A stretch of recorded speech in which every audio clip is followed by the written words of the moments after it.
Hello everyone, welcome to the class number 5 of the chapter Programming using C। तो आज हम पढ़ेंगे history of सी के बारे में कि सी प्रोग्रामिंग लैंग्वेज का हिस्ट्री क्या है। आज हम उसके बारे में डिस्कस करेंगे। ओके, तो चलिए शुरू करते हैं। जैसे कि कोई भी मॉडर्न प्रोग्रामिंग लैंग्वेजेस जैसे कि आज हम यूज करते हैं, जैसे कि सी, सी प्लस प्लस, जावा, पाइथन, ऐसे different type of programming languages हम यूज करते हैं। तो जितने भी प्रोग्रामिंग लैंग्वेजेस यूज करते हैं आजकल हम, उसका जो रूट लैंग्वेज है उसको हम बोलते हैं ALGOL. Okay, the root of all modern programming languages is ALGOL, which is introduced in the early 1960s।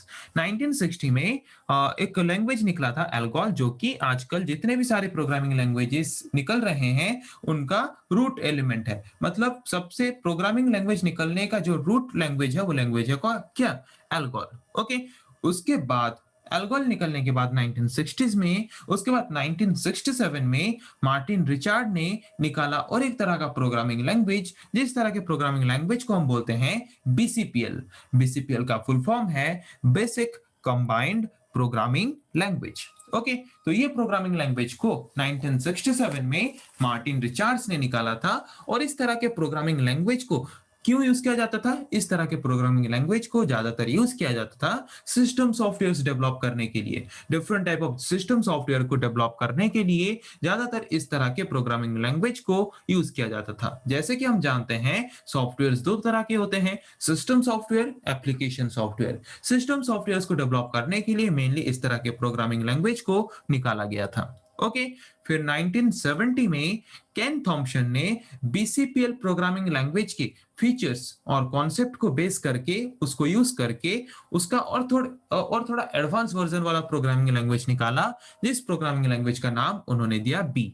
Okay, जिस प्रोग्रामिंग लैंग्वेज का नाम क्या था? B programming language. ओके, और बी प्रोग्रामिंग लैंग्वेज जो निकला, ये भी एक ऐसा प्रोग्रामिंग लैंग्वेज था जिसको हम मेनली क्यों यूज करते थे? सिस्टम सॉफ्टवेयर को डेवलप करने के लिए। सिस्टम सॉफ्टवेयर जैसे कि हमारे कंप्यूटर में यूज होने वाला ऑपरेटिंग सिस्टम, हमारे कंप्यूटर में यूज होने वाला बायोस, हमारे कंप्यूटर में यूज होने वाला लैंग्वेज प्रोसेसर्स। ओके, ये सारे सिस्टम सॉफ्टवेयर्स को डेवलप करने के लिए ज्यादातर हम यूज करते थे इस तरह के प्रोग्रामिंग लैंग्वेजेस को। तो बी एक ऐसा प्रोग्रामिंग लैंग्वेज था जो कि यूज किया जाता था यूनिक्स ऑपरेटिंग सिस्टम को डिजाइन करने के लिए। फिर यूनिक्स ऑपरेटिंग सिस्टम को बनाने के लिए बी प्रोग्रामिंग लैंग्वेज को यूज किया जाता था किसमें? बेल एटेंटी बेल लेबोरेटरी में। ओके, उसके बाद हम ये जानते हैं कि बीसीपीएल और बी ये दो ऐसे प्रोग्रामिंग लैंग्वेजेस हैं जिसको मेनली ज्यादातर हम यूज क्यों करते थे? जिसको ज्यादातर मेनली यूज किया जाता था सिस्टम सॉफ्टवेयर्स को डिजाइन करने के लिए। ये दो ऐसे प्रोग्रामिंग लैंग्वेजेस हैं जो कि टाइपलेस प्रोग्रामिंग लैंग्वेजेस भी हम इसको बोलते हैं। टाइपलेस सिस्टम प्रोग्रामिंग लैंग्वेजेस भी इसको हम बोलते हैं। क्यों? बिकॉज ये दो एक एक ऐसे तरह के प्रोग्रामिंग लैंग्वेजेस हैं जहां पे हम किसी भी तरह के डाटा टाइप्स को यूज नहीं करते, ये स्पेसिफाई करने के लिए कि हम किस तरह के वेरिएबल्स को यूज करना चाहते हैं। ओके, इसीलिए हम इस तरह की प्रोग्रामिंग लैंग्वेज को बोलते हैं टाइपलेस प्रोग्रामिंग लैंग्वेज। ओके, और इसको सिस्टम प्रोग्रामिंग लैंग्वेज क्यों बोलते हैं? Because these are the programming languages which are mainly used for only designing the system softwares। System softwares को ही डिजाइन करने के लिए हम इस तरह के प्रोग्रामिंग लैंग्वेजेस को यूज करते थे। और इस तरह के प्रोग्रामिंग लैंग्वेजेस में हम किसी भी तरह का डाटा टाइप्स यूज नहीं करते थे, ये स्पेसिफाई करने के लिए कि किस तरह का वेरिएबल किस तरह का वैल्यू स्टोर करके रखता है। ओके, उसके बाद फिर निकला सी प्रोग्रामिंग लैंग्वेज, जो कि डेनिस रिची ने निकाला 1972 में, वही एट एंड टी के बेल लेबोरेटरी में। ओके, एट एंड टी के बेल लेबोरेटरी में सी प्रोग्रामिंग लैंग्वेज को निकाला किसने? डेनिस रिची ने 1972 में। किन किन प्रोग्रामिंग लैंग्वेजेस को बेस करके? ALGOL, BCPL and B. इन प्रोग्रामिंग लैंग्वेजेस के फीचर्स कॉन्सेप्ट्स को बेस करके एक नया प्रोग्रामिंग लैंग्वेज निकाला डेनिस रिची ने एट एंड टी लेबोरेटरी में 1972 में।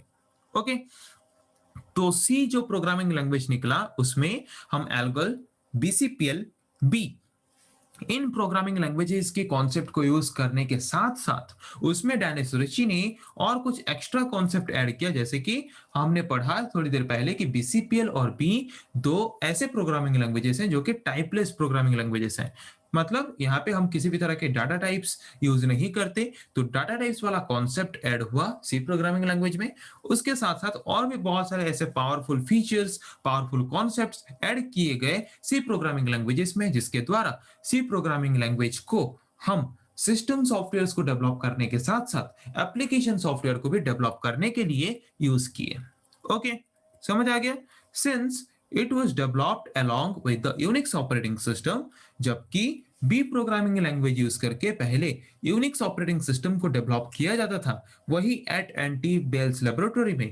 तो उसी वक्त जबकि सी प्रोग्रामिंग लैंग्वेज का भी डेवलप किया गया, तो सी प्रोग्रामिंग लैंग्वेज के डेवलप होते साथ साथ जबकि यूनिक्स ऑपरेटिंग सिस्टम का भी डेवलप हो रहा था, तो जबकि सी प्रोग्रामिंग लैंग्वेज ज्यादा सक्सेसफुल रहा as compare to B programming language, तो सी प्रोग्रामिंग लैंग्वेज को यूज करके उसके बाद क्या किया, उसके बाद यूनिक्स ऑपरेटिंग सिस्टम को एंटायरली डिजाइन किया गया।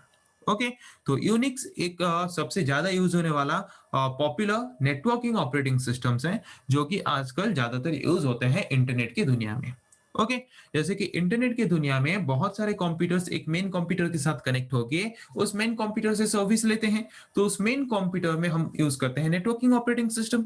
तो यूनिक्स एक नेटवर्किंग ऑपरेटिंग सिस्टम के हिसाब से आजकल भी बहुत ही ज्यादा मात्रा से या फिर बहुत ही ज्यादा उसका क्या हो रहा है, बहुत ही ज्यादा उसका यूज हो रहा है। ओके, तो यूनिक्स ऑपरेटिंग सिस्टम जो कि आजकल हम बहुत ही ज्यादातर यूज कर रहे हैं as a networking operating system या फिर नेटवर्क ऑपरेटिंग सिस्टम, इस ऑपरेटिंग सिस्टम को डिजाइन किया गया है जिस तरह के प्रोग्रामिंग लैंग्वेज को यूज करके, उस तरह के प्रोग्रामिंग लैंग्वेज को हम बोलते हैं सी। जैसे कि आजकल सी प्रोग्रामिंग लैंग्वेज के बाद और भी ज्यादा बेटर लैंग्वेज निकल चुका है, जैसे कि सी प्लस प्लस, जावा, पाइथन। फिर भी आज हम सी को क्यों यूज करते हैं? क्योंकि जैसे कि सबसे ज्यादा यूज होने वाला जैसे कि operating systems Android, Unix, okay, ऐसे ऑपरेटिंग सिस्टम्स हो गए, जैसे कि different type of system software, device driver softwares, उसके बाद लैंग्वेज प्रोसेसर्स, ये सारे चीज हम जो भी यूज करते हैं आजकल, ये सब डिजाइन किया गया है by using C programming language, और ये बहुत ही अच्छे तरीके से आज तक भी काम करता है, इसीलिए हम सी प्रोग्रामिंग लैंग्वेज को अब भी यूज करते हैं। ओके, समझ आ गया कि सी प्रोग्रामिंग लैंग्वेज क्या है, जो कि हमने लास्ट क्लास में पढ़ा था। इस क्लास में हमने पढ़ा हिस्ट्री ऑफ सी के बारे में कि सी प्रोग्रामिंग लैंग्वेज हमारा निकला कैसे। ओके, 1989 में सी प्रोग्रामिंग लैंग्वेज तो हमारा निकल गया कब? 1972 में। उसको निकाला किसने? डेनिस रिची ने। कहां पे? AT and T AT and T's Bell laboratory में, एट एंड टी के बेल्स लेबोरेटरी में इस प्रोग्रामिंग लैंग्वेज को डेनिस रिची ने निकाला। किस किस प्रोग्रामिंग लैंग्वेज के कॉन्सेप्ट को बेस करके? ALGOL, BCPL and B programming language को कॉन्सेप्ट के बेस करके, उसके साथ एक्स्ट्रा कुछ फीचर्स या फिर कॉन्सेप्ट को ऐड करके। ओके, तो सी प्रोग्रामिंग लैंग्वेज का डिमांड जबकि बढ़ा, तो सी प्रोग्रामिंग लैंग्वेज को यूज करके यूनिक्स ऑपरेटिंग सिस्टम को डिजाइन किया गया। उसके बाद 1989 में ANSI ने, ANSI क्या है? ये एक टेक्नोलॉजी इंस्टीट्यूट है, ओके, जो कि कुछ नया डेवलप अगर होता है टेक्नोलॉजी, तो उसको वो क्या करता है? उसको रेकमेंड करता है, उसको अप्रूव करता है। ओके, वैसे ही 1989 में ANSI का एक कमिटी अप्रूव किया सी प्रोग्रामिंग लैंग्वेज के एक वर्जन को एज ए स्टैंडर्ड लैंग्वेज, मतलब इसको एक स्टैंडर्ड लैंग्वेज के हिसाब से डिक्लेयर किया गया, ताकि इस प्रोग्रामिंग लैंग्वेज को यूज करके सब क्या करें? अपना system software, application software design करें। और जब ये स्टैंडर्ड लैंग्वेज के हिसाब से ANSI ने इसको डिक्लेयर किया, तो तब से हम सी प्रोग्रामिंग लैंग्वेज को ANSI सी बोल के भी बोलते हैं। ओके, तो ANSI के एक कमिटी ने सी प्रोग्रामिंग लैंग्वेज के एक वर्जन को जब एक स्टैंडर्ड लैंग्वेज के हिसाब से 1989 में डिक्लेयर किया, उसके तुरंत बाद ही 1990 में इंटरनेशनल स्टैंडर्ड ऑर्गेनाइजेशन ने, आईएसओ ने भी अप्रूव किया सी को as a standard programming language.